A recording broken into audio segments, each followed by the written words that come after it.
అందరికీ వందనాలండి. దేవుడు మన కొరకు సిద్ధపరిచిన వాక్యమును చదువుకుందాం. నీ భారము యెహోవా మీద మోపుము. ప్రియ దేవుని బిడ్డలారా, భారము అంటే మన శక్తికి మించినది, మనము మోయలేనిది.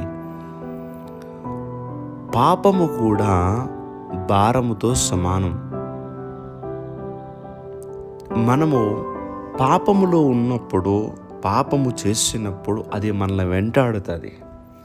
అది మనల్ని నిత్య నాశనానికి తీసుకువెళ్ళటానికి ఆ పాపం మనల్ని పట్టుకుంటుంది.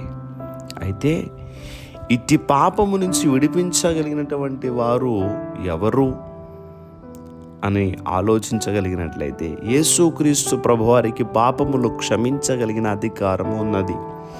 ఎందుకంటే మన పాపములు ఆయన పైన వేసుకున్నారు. లోక పాపములు మోసుకొని పోవు దేవుని గొర్రెపిల్ల అని ఆయనకు పేరు కలదు.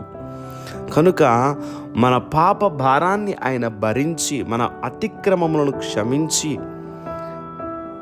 మనల్ని పాపము నుంచి, పాప భారము నుంచి ఆయన విడిపించటానికి తన ప్రాణమును కల్వరి శిలువలో పణంగా పెట్టి ఉన్నారు. ఆయన రక్తము చేత మనకి పాపము నుండి విడుదల కలుగుతోంది.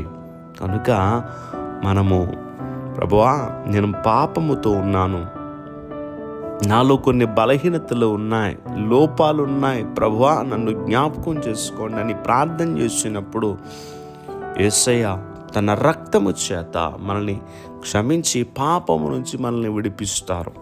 వాక్యములు మనము చూచినప్పుడు, వ్యభిచారము చేసి పట్టబడినటువంటి స్త్రీని రాళ్లతో కొట్టి చంపాలని ప్రయత్నం చేస్తున్నప్పుడు యేసు ప్రభువారు, మీలో ఎవరిలో అయితే పాపము లేదో వారు మాత్రమే రాయి వేయండి అన్నప్పుడు వారందరూ కూడా రాళ్ళు పాడేసి ఎవరి దారిన వాళ్ళు వెళ్ళిపోయారు. అప్పుడు ప్రభు అంటున్నారు, అమ్మా, ఎవరు నిన్నేమనలేదు కదా, నేను ఏమి అనను, ఇక మీదట ఎన్నడూ పాపము చేయకు అని ప్రభులు వారు చెప్పారు. అట్టి రీతిగా మనలో ఉన్నటువంటి బలహీనతలను, అతిక్రమములను ఆయన క్షమించి పాప భారం నుంచి విడిపించే దేవుడు.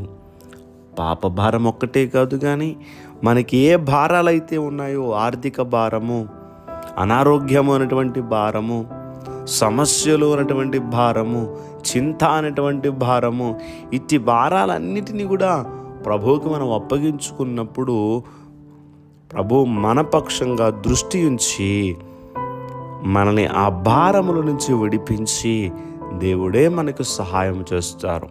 కనుక మన భారము దేవుని మీద మోపుదాం. దేవుడి మాటలు దీవించునుగాక. ప్రార్థన చేసుకుందాం. సర్వాధికారైన దేవా, మీకు వందనములు. ఈ రోజున బిడ్డలు వారి పనులు ప్రారంభిస్తూ ఉంటుండగానే బిడ్డల పనులకు తోడుగా ఉండండి, వారి ప్రయాణాలకు తోడుగా ఉండండి, వారి ఉద్యోగములకు తోడుగా ఉండండి. ఎగ్జామ్స్ రాస్తున్నటువంటి బిడ్డలు వారి ఎగ్జామ్స్లో తోడుగా ఉండి చక్కగా పరీక్షలు రాయడానికి మీ సహాయం వారికి దయచేయండి. ఈరోజంతా బిడ్డలు సంతోషంగా ఉండులాగా మీ చేయి పట్టుకుని మీరు నడిపించమని యేసుక్రీస్తు వారికి నామం పేరట అడిగి వేడుకుంటూ ఉన్నాం మా పరమ తండ్రి. Amen, amen, amen.